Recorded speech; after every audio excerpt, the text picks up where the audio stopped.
Okay, it's very difficult to do anything when the country is in the situation in which it is right now.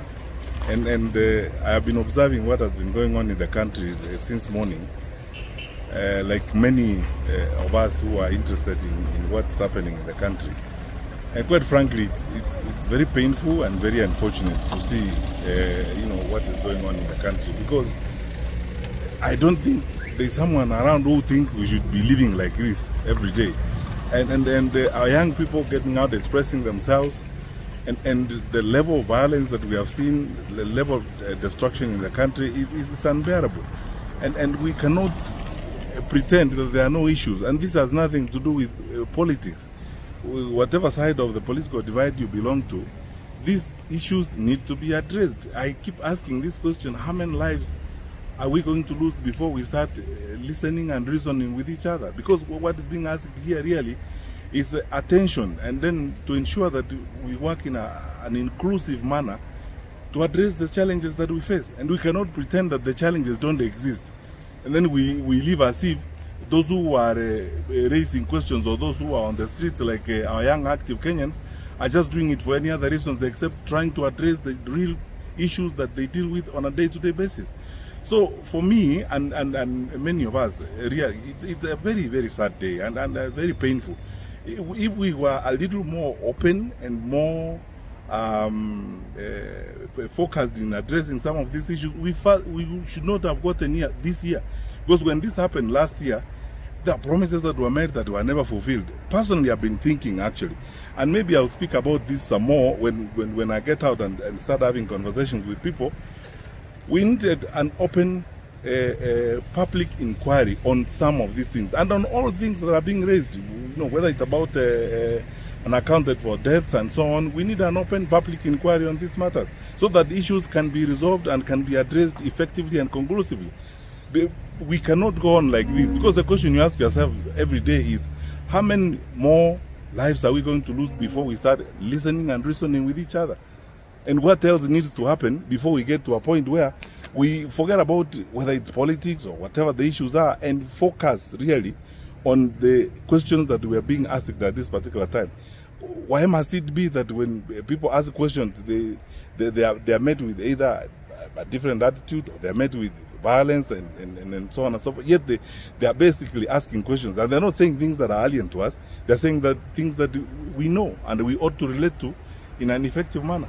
So my view is, I've observed this for the bit that I could, and listened very carefully, tried to spend most of the time glued to screens, to YouTube, looking at what was going on. I mean, I've literally spent my day on this particular, and it's because the Genz said it's going to be their day. They don't need politicians on the streets and so on. So we have been glued, observing what was happening today. You can hardly do anything. There's nothing you can do when the country is in a situation where it is. We are all on tenterhooks. We don't know what is going to happen. And the level of destruction and violence we have seen across the country, honestly, what is it going to take for us to listen? For our leaders to get to a point where they say, let us listen and reason with each other. And yet, you see, if this is not conclusively and properly addressed, this round is not going to come to an end. We are going to continue dealing with each other in this kind of manner, all the time. I believe that there must come a time in the life of our country when nothing matters but the country. Nothing matters but the stability of the country. Nothing matters but the stability and the satisfaction of the people of that particular country. And for Kenya, for us now, that is the time. Let's for once focus on the issues that these young Kenyans are raising. I mean, approximately, when you look at the statistics, probably about 7 out of 10 Kenyans you talk to are between the age 0 and 35.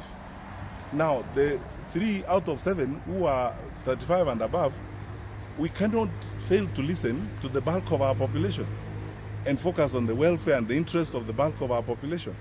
And the questions they're asking are not about things that are alien. They're about things that are with us. So let's forget about many of these things and focus on the solutions that we need to deal with to the challenges we have. These questions I've asked about inclusion, the questions I've asked about what needs to be done in employment, how to handle education, because most of these frustrations, it's true, as some parent was telling me, some of our children are genuinely traumatized. If you have been in university for 2 years or 3 years, you cannot do an exam because you don't have money and so on. What do we expect them to do? If you have been in school, you are facing a stage exam and you need to move to the next level. Now you don't know whether capitation has come or not. You don't know what is going to be done. What is expected of us?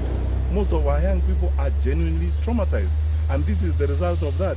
So we can't pretend that all is fine and dandy, and therefore we shouldn't even be raising this issue in the first place, or we start ascribing them to other things. Oh, it's politics, it's so and so. This is why I always say, let us not spend time criticizing, pointing fingers and hurling insults. Let's focus on the issues that we have at hand. That's what we need to do. Thank you.